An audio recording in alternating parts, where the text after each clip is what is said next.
Si plaisir n'est pas synonyme de bonheur, les deux sont indissociables. Peut-on imaginer une vie accomplie, des points de vue sentimental, parental, social, professionnel, sans connaître le plaisir orgastique, c'est-à-dire l'explosion de l'orgasme au décours d'un rapport? Pourtant, ça existe. Cette condition ou situation s'appelle l'anorgasmie. En jargon médical, les termes avec le préfixe AN indiquent l'absence d'une partie du corps, d'un organe ou d'une fonction. Anémie, anurie, anéphrique, anédonie si on parle de plaisir émotionnel.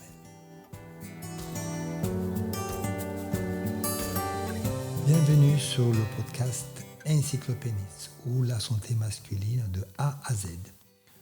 Je suis Vincent Hyperton, je suis urologue, sexologue à Paris, auteur du livre Encyclopénis, publié aux éditions Le Duc.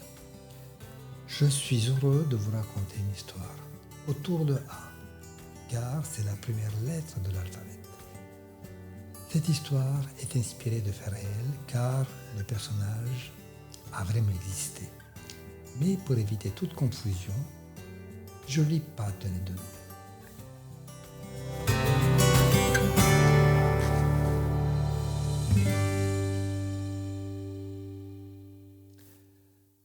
Bienvenue dans le podcast dédié à l'anorgasmie. J'ai du mal à prononcer. C'est une histoire troublante et touchante sur une pathologie méconnue. L'histoire que j'ai choisie, histoire imaginaire mais inspirée des faits réels, c'est celle d'un homme qui ne connaît pas le plaisir lors de l'orgasme. La particularité, c'est qu'il n'a jamais eu d'orgasme au décours d'un rapport pénétrant. Il n'a aucun problème en solitaire. Il sait comment faire même très rapidement. Néanmoins, avec sa partenaire, voire les partenaires, car il est partenaire indépendant, il n'arrive pas à éjaculer. Certes, le plaisir n'est pas synonyme de bonheur. Il y a quelques différences. Un pédiatre américain en a nommé 7 et j'en parlerai dans un podcast avec la lettre P comme plaisir. Parmi les 7 différences, je retiendrai 1. Le plaisir est individuel. Il est viscéral car on peut le localiser dans une partie du corps, dans la bouche, dans les oreilles, dans les yeux. Il a une médiation chimique dont on est tous addicts, ou potentiellement addicts au plaisir. Le bonheur, c'est du partage. Le bonheur, c'est immatériel. Mais le plus important, c'est que le bonheur n'a pas de médiation chimique, donc nous ne pouvons pas être addicts au bonheur. Et quand je parle de plaisir, c'est au pluriel, avec S. Vous qui écoutez, vous allez penser de suite que je parle de plaisir sexuel. Oui, bien évidemment, mais pas que. Le plaisir du sucre, le plaisir du chocolat qui est dans la bouche, le plaisir d'un bon vin, le plaisir à écouter de la musique, d'admirer une peinture, d'aller au théâtre, cueillir les tomates qui mûrissent dans son jardin, le plaisir d'aider les autres. Oui, la sexualité est également liée au plaisir, très étroitement.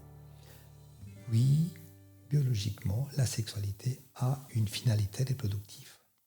Oui, c'est la recherche du plaisir sexuel qui pousse les êtres vivants à se reproduire. La vie a créé une règle absolue. Se reproduire coûte que coûte, au risque de ne pas perpétuer la vie et son espèce. Et dans la sexualité, il y a plusieurs plaisirs, mais un seul a une utilité reproductive. C'est le plaisir orgastique. La jouissance lors de l'éjaculation, cet extraordinaire feu d'artifice mental. Sur le plan physiologique, on associe l'éjaculation, donc l'émission et l'expulsion du sperme, qui a lieu dans le tract génital et l'orgasme, qui est une explosion sensorielle et se déroule dans le cerveau de manière concomitante avec l'éjaculation. Ce qui explique d'ailleurs la confusion entre les deux phénomènes et deux pathologies distinctes. L'absence d'éjaculation, nommée l'anéjaculation, l'absence d'organe, c'est l'anorgasmie. Et comme il s'agit d'un problème lors de rapport, c'est l'anorgasmie coïtale, très spécifique. Ça peut paraître banal, mais c'est très difficile à vivre. Et cette impossibilité d'avoir un orgasme, cette défaillance qui gâche tout, risque même de mettre en péril le couple. Vous qui écoutez en tant que femme, comment réagirez-vous savoir que votre partenaire n'arrive pas à orgasmer, à jouir? Et vous, en tant qu'homme, quel serait votre ressenti si vous étiez anorgasmique?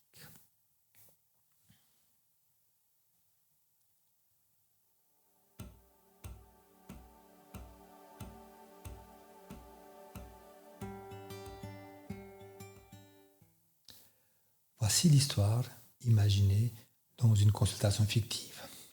J'ai face à moi, je suis au cabinet, un bel homme trentenaire, avec une élégance naturelle dans ses gestes.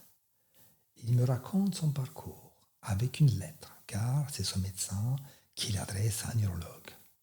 Le médecin de famille avait fait, lui, un bilan de testostérone et un courrier pour l'urologue. Chers confrères, je vous remercie de recevoir M. X, 30 et quelques années, qui présente un problème d'éjaculation.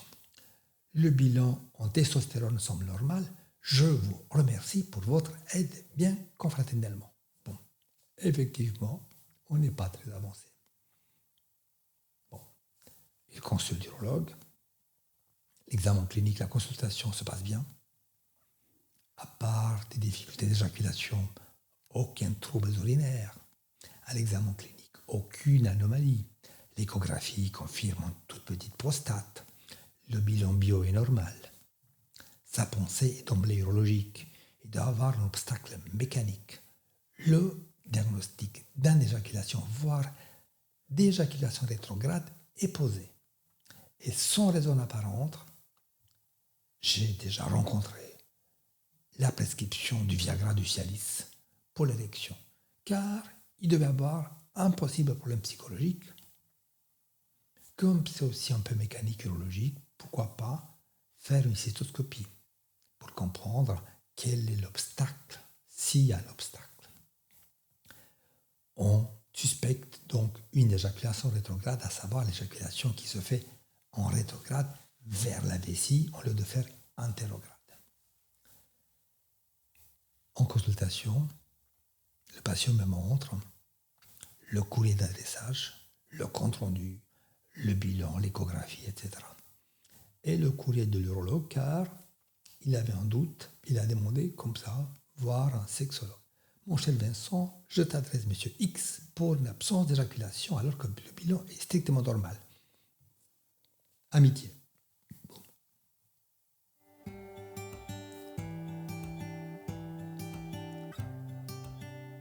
C'est un très bel homme, trentenaire. Comme à chaque fois, je propose l'approche en trois pas why, what and how. Pourquoi, quoi et comment. Il faut comprendre, c'est la base. Il faut, par l'écoute attentive et bienveillante, ce que l'on a à raconter. Et il faut se maîtriser, ne pas vouloir interrompre à tout prix. Car il faut appréhender la manifestation des émotions pour essayer de comprendre l'origine du trouble. C'est le fameux why, le pourquoi. Car c'est le why qui est lié au système limbique et au cerveau émotionnel qui donne du sens à nos choix, à nos agissements, à nos motivations, à nos procrastinations. C'est why, c'est dans la personnalité, c'est dans ma vie, dans le parcours de ma vie, dans les blessures, dans les rencontres, dans les réussites et dans les échecs. Je remarque de suite une personne gentille et attentionnée. De ce qu'il me raconte, j'ai déduit qu'il a fait des études brillantes, la prépa, l'école d'ingé. Il travaille d'ailleurs dans une boîte de consultants, ça se passe plutôt bien. Mais non, il est célibataire et il voulait résoudre son problème avant de retenter le couple. Un mot fort. Docteur, il faut résoudre mon problème. Jusqu'à maintenant, ses études ont été sa priorité. Il a très peu d'aventures, comme la plupart, une éducation normale, une famille normale, sauf qu'on n'aborde jamais la sexualité. Il a découvert très tôt le plaisir solitaire. C'était d'ailleurs, comme il décrit plutôt, une tension érotique qu'une recherche de plaisir. Il n'en a jamais parlé, il n'a parlé à personne. Et avec beaucoup de retenue, il me raconte, « Docteur, je ne fais pas comme les autres. Pas comme les autres. » Comment font les autres, je lui demande. Bien sûr, il a cherché sur Internet, il a trouvé, et il avoue qu'il a découvert le plaisir solitaire en se frottant sur le ventre au niveau du matelas. Il ne se souvient pas depuis quand ça date. Il pense que c'est pré-ado. En tout cas, c'est très vieux. Il avait essayé de faire autrement sans y arriver. Alors que, à plat ventre, en 2 minutes c'est fait, il passe à autre chose. Il y a de la lourdeur, il y a du lourd, il y a de la gêne dans son récit. C'est fou quand même à quel point nos habitudes modifient notre mécanique émotionnelle. Car c'est devenu aujourd'hui presque un tic, quelque chose de compulsif.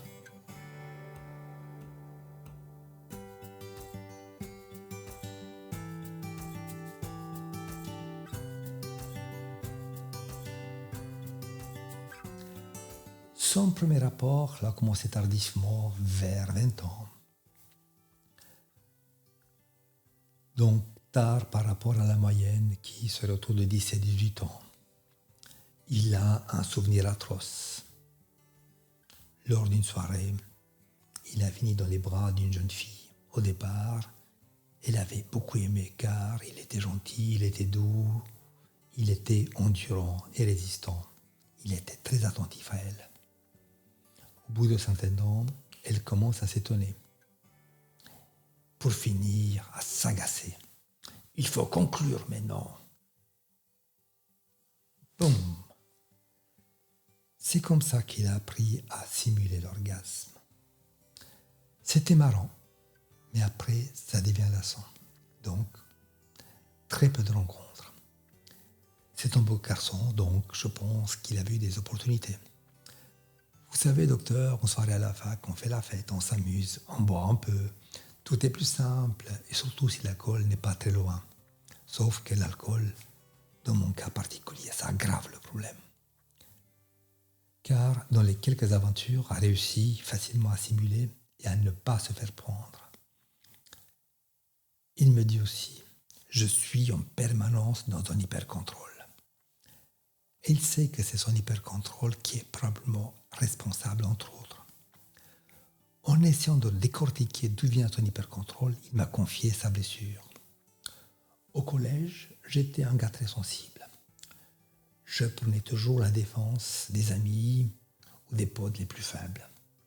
Certains se faisaient même harceler. Et dans ma classe, on a vite compris ma sensibilité. Et il commençait d'abord gentiment, plus ou moins, à se moquer de moi. Comme j'étais le plus costaud et je pratiquais le judo, je n'ai pas été harcelé, je n'ai pas subi directement. Mais j'ai appris à me cacher, à maîtriser les émotions et mon empathie.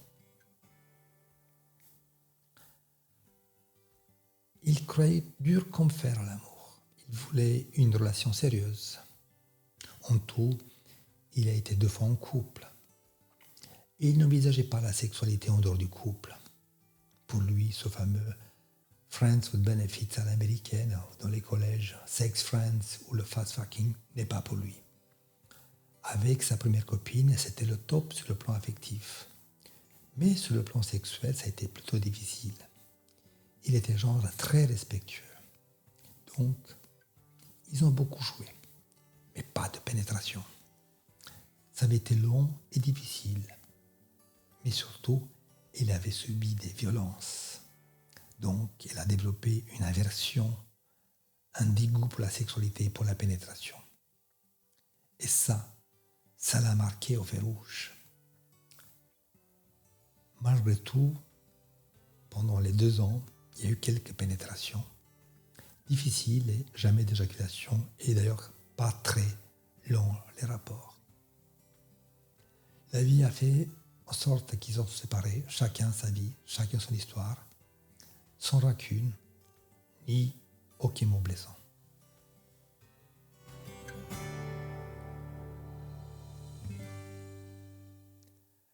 Avec sa deuxième partenaire, ça s'est mieux passé sexuellement. Mais toujours pas d'éjaculation lors du rapport. Il y aurait eu à quelques reprises un sentiment d'être tout près. C'est comme un niveau qui monte, sans pouvoir déborder. Tout près, pas loin, mais sans y parvenir. Aucune difficulté. Solitaire, aucune. Et surtout, sa technique à lui, comme il me dit. Aucun problème. 2 minutes, docteur, c'est fait. Mais jamais autrement. Après quelques années, ils se sont séparés. Mais non, ils se remettront en couple lorsqu'il saura comment gérer. Surtout qu'il veut avoir des enfants. Et que pour avoir des enfants, il faut y arriver.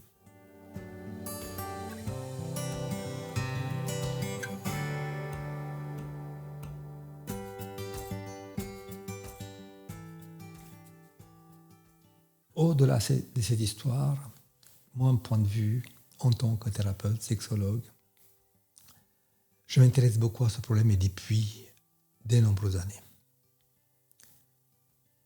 Première question, c'est autour du why. Pourquoi? Qui sont ces hommes? Quel est leur trait de caractère? Qu'est-ce qui fait que? Quel est le mécanisme sous-jacent? Est-ce qu'il existe des bilans? Je ne veux pas parler de profil type, car je n'ai croisé beaucoup plus qu'on croit. Car ils se cachent, ils ne parlent pas.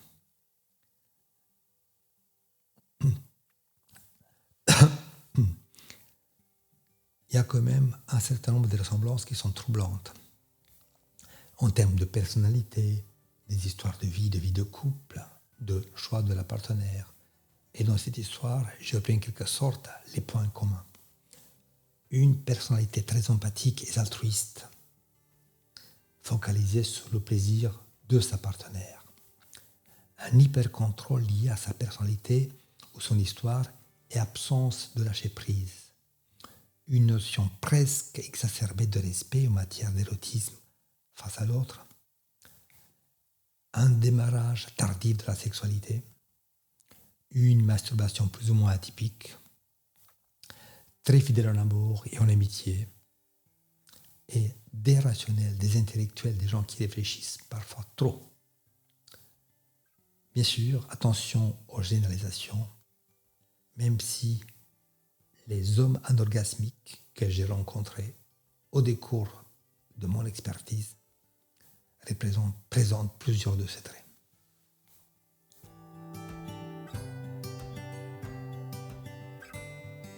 Quelles options? Le how? Quel traitement? Quoi faire? Quelles solutions? Comment agir? Comment gérer? Vous l'avez compris, une fois le diagnostic d'anorgasmie posé, c'est un diagnostic clinique. L'anorgasmie coïtale, c'est clinique. Il ne faut pas oublier de faire la part des choses entre l'éjaculation et l'orgasme. Ce n'est pas pareil. Il n'y a pas d'exploration complémentaire, il n'y a pas de bilan. Et en matière de traitement, c'est encore plus compliqué. On sait comment retarder une éjaculation, mais on ne sait toujours pas comment la provoquer, comment l'anticiper. Il n'y a pas d'approche pharmacologique, pas de vrai traitement possible. Certes, il y a eu des essais, tous négatifs. Donc, s'il y a une option, elle est non pharmacologique. J'en parle des 2 en premier, car il y a 2 gros problèmes. Si je peux dire ainsi. Tout d'abord, c'est le contrôle du lâcher-prise. Comment le héros de notre histoire, tous ceux que j'ai rencontrés, sont tous dans un hyper-contrôle des émotions. Même si le point de départ et l'origine étaient différentes, le mécanisme est le même. En présence d'un tiers, ils sont incapables de se laisser porter par leurs émotions, incapables de vivre leur excitation en présence de quelqu'un. Ils ont peur du jugement, ils ont peur d'être en tort, ils ont peur de ne pas être en accord avec leur morale. Ils ont peur d'être jugés de manque de respect. Entre les deux cerveaux, le cerveau limbique, émotionnel reptilien, siège de nos émotions positives et négatives, et c'est lui, le néocortex, le rationnel, l'intelligent, la communication et la dialectique ne fonctionnent plus. Une grande présence du contrôle et très peu d'émotions qui s'expriment. Et tout ça, c'est complètement involontaire. Qu'est-ce qu'on peut faire? Certaines thérapies et à l'aide de certains thérapeutes, notamment thérapie à l'aide de l'hypnose, peuvent être d'une grande utilité. Bien sûr, l'apprentissage de l'auto-hypnose, ça peut aider, parce qu'il faut apprendre à se laisser porter et s'accepter. Mais quelle que soit l'approche utilisée, c'est de l'individuel, même avec l'aide du thérapeute. Donc, comme c'est en présence de l'autre, la participation du conjoint est indispensable. Il doit accepter, la conjointe doit être d'accord, doit ne pas juger. N'oublions pas ce que disait Spinoza. Ne pas se lamenter, ne pas juger, mais comprendre. Car la conjointe est en levier. Elle peut aider ou bloquer. C'est dans l'acceptation, voire un rôle actif positif dans les thérapeutiques. Évidemment, quand on dit c'est un problème règle-le, le couple est fini, est terminé, n'a aucune chance, n'a aucun avenir. Un moment très propice, c'est le moment de l'endormissement, voire du réveil. Tous, à la fin du sommeil, juste avant le réveil, il y a une étape de pré-réveil entre deux dans laquelle on n'est pas fatigué, on est plutôt en forme. On a eu récemment des élections, ces fameuses tuméfactions péniennes nocturnes. Le cerveau n'est pas encore présent. Et c'est un des moments dans lesquels certains patients réussissent à avoir un rapport. Des études ont montré que chez la femme, il y a jusqu'à 80% plus d'orgasmes sur les rapports sexuels au réveil.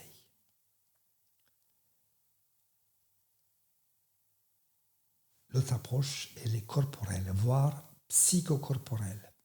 Elle consiste à enrichir les sensations génitales, jouer avec les fantasmes et le corps, mais il faut à tout prix reproduire par le rapport, par le coït, les mêmes sensations que par la masturbation.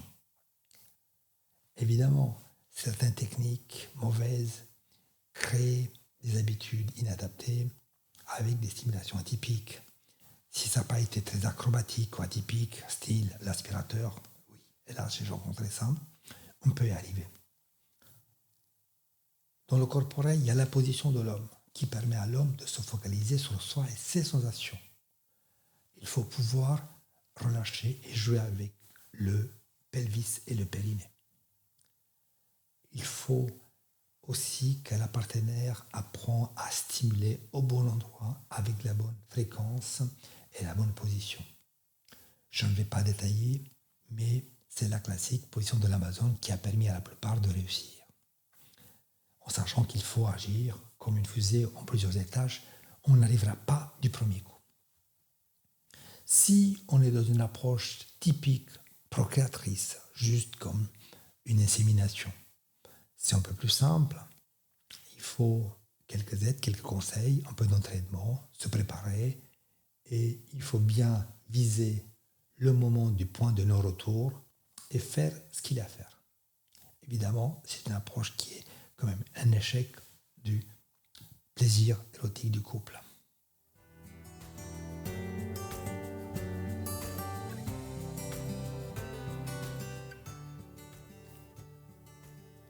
on termine avec le what, le quoi attendre de ces thérapies. C'est ce qui est plus difficile en sexologie. Sans une vraie approche sexologique, sans une aide pharmacologique possible, les résultats sont incertains. Si c'est plus une procréatrice, c'est plutôt facile. S'ils souhaitent juste être normaux, c'est pas possible. Dans mon expérience, j'ai appris qu'il n'y a pas d'approche unique. C'est du cas par cas, un certain nombre d'échecs, et surtout ceux qui consultent tardivement, et ceux qui ne sont pas bien accompagnés. Plus on va consulter tôt, mieux c'est. Je vais amener dans notre histoire mon expérience positive pour celui que j'ai connu. Je vais les greffer dans l'histoire de ce jeune homme qui est célibataire. Donc, déjà, il y a un premier problème, parce que seul n'arrivera pas. Probablement que la thérapie va l'aider. Il aura le temps de maîtriser l'hypnose et l'auto-hypnose, mais il faut se remettre en couple en ayant expliqué, donc ce n'est pas facile. Pour celui que j'ai connu, sa compagne a fait l'essentiel. Elle l'a beaucoup aidé et ça a été géré à deux. Ils ont trouvé la position, la situation et du coup, ils produisaient tout le temps la même chose. Et c'était énorme. Ils ont réussi à former un couple sexuellement et amoureusement très épanoui. L'histoire ne nous dit pas s'ils vécurent heureux et s'ils eurent beaucoup d'enfants. Et puis,